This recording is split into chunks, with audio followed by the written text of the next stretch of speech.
Bismillahirrahmanirrahim. Assalamualaikum warahmatullahi wabarakatuh. Selamat pagi anak-anakku semuanya kelas 4 yang solih dan solihah. Semoga hari ini anak-anak dalam keadaan sehat serta tetap bisa mengikuti pembelajaran daring untuk mata pelajaran IPA pada hari ini.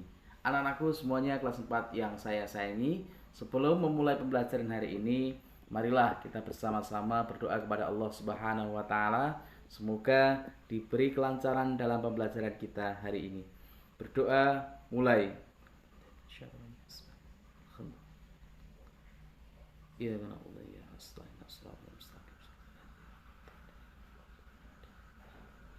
Selesai. Semoga dengan bacaan Ummul Quran tadi dapat menambah kelancaran pada kegiatan pembelajaran kita hari ini. Anak-anakku semuanya kelas 4 yang saya sayangi, hari ini kita akan belajar kembali untuk mata pelajaran ilmu pengetahuan alam. Untuk itu anak-anak persiapkan buku kalian, buka buku kalian LKS maupun buku tulisnya. Untuk LKS-nya silahkan kalian membuka halaman 25 dan juga 26. Dan untuk buku tulisnya kalian nanti mempersiapkan untuk mencatat materi yang nanti akan Pak Udin sampaikan.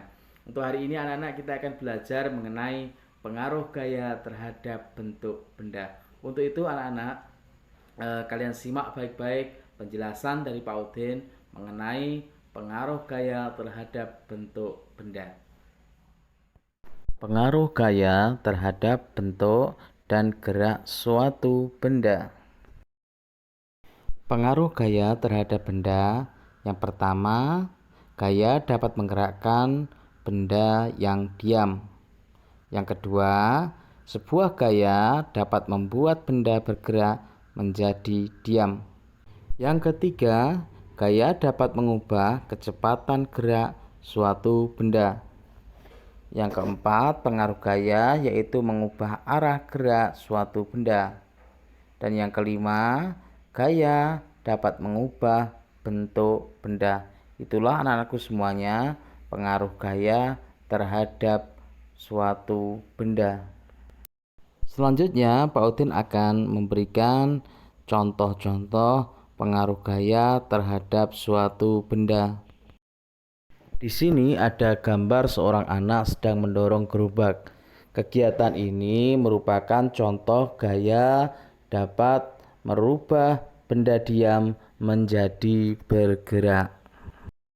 Gerobak yang semula diam kemudian karena mendapatkan dorongan dari gaya otot anak tersebut sehingga gerobak menjadi berpindah tempat atau bergerak. Inilah contoh gaya dapat merubah benda diam menjadi bergerak. Gambar yang kedua itu ada seorang anak bermain pingpong. Di situ seorang anak memantulkan benda bolanya. Dari kegiatan itu dapat kita tarik kesimpulan bahwasanya sebuah gaya itu dapat merubah arah gerak benda. Arah bola yang dari atas kemudian dipantulkan ke bawah sehingga benda atau bola tersebut menjadi berubah arah. Yang ketiga yaitu contoh kegiatan seorang membuat kerajinan dari tanah liat. Kegiatan membuat tanah liat tersebut dari tanah liat menjadi sebuah kerajinan itu membutuhkan suatu gaya, yaitu gaya gesek dan juga gaya otot. Nah, dari hasil gaya tersebut sehingga gaya mempengaruhi bentuk benda.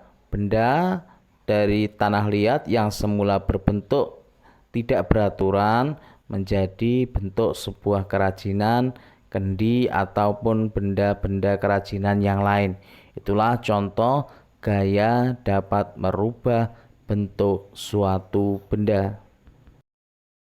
Yang keempat yaitu contoh seorang anak sedang menarik mobil mainan. Dari kegiatan menarik benda tersebut dapat kita tarik kesimpulan bahwasanya mobil mainan yang semula diam menjadi bergerak.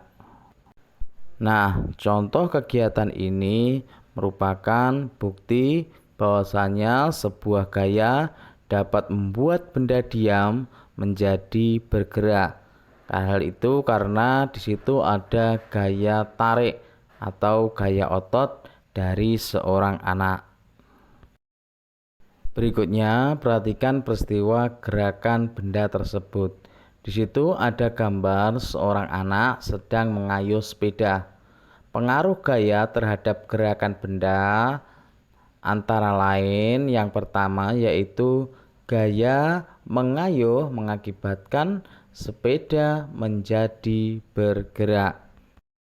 Yang kedua, gaya dapat mempengaruhi arah gerakan suatu benda. Seorang anak mengayuh kakinya ke depan dan roda dari sepeda tersebut berjalan ke depan. Pengaruh gaya terhadap gerak benda yang ketiga yaitu gaya mempengaruhi arah gerakan suatu benda. Ketika seorang anak tersebut mengerem sepedanya, maka sepeda tersebut akan berhenti. Itulah contoh gaya mempengaruhi arah gerakan suatu benda. Benda yang semula berjalan ke depan kemudian menjadi lambat. Atau ketika seorang anak tersebut membelokkan sepedanya ke arah samping, maka arah laju sepeda pun juga akan berubah. Itulah contoh gaya dapat mempengaruhi arah gerak suatu benda. Berikut ini adalah kesimpulan dari hasil analisa gambar-gambar yang Pak Udin sajikan tadi. Yang pertama, berat suatu benda mempengaruhi gerak benda. Yang kedua, alas atau bagian bawah permukaan benda mempengaruhi gerakan benda. Semakin kasar alas permukaan benda, membutuhkan gaya yang lebih besar untuk dapat menggerakkannya. Misalnya pada amplas, semakin kasar amplas, maka semakin besar pula gaya yang dibutuhkan untuk menggesekkan. Kesimpulan yang ketiga yaitu bentuk benda juga mempengaruhi gerak benda. Semakin benda tersebut berbentuk oval, maka dapat bergerak dengan mudah. Jika benda tersebut bentuknya tidak beraturan, maka ketika menggerakkan juga akan lebih sulit atau lebih lama. Itulah contoh kesimpulan dari hasil analisa kita dalam pembelajaran mengenai pengaruh gaya terhadap bentuk dan juga gerak benda. Nah, anak-anakku semuanya, demikian tadi mengenai pengaruh gaya terhadap bentuk benda dan mana pengaruh gaya terhadap bentuk benda itu sering kita jumpai dalam kehidupan kita sehari-hari. Untuk itu anak-anak, semoga dari apa yang sudah Pak Udin sampaikan tadi bisa menambah wawasan anak-anak mengenai jenis-jenis gaya serta pengaruh gaya terhadap bentuk benda.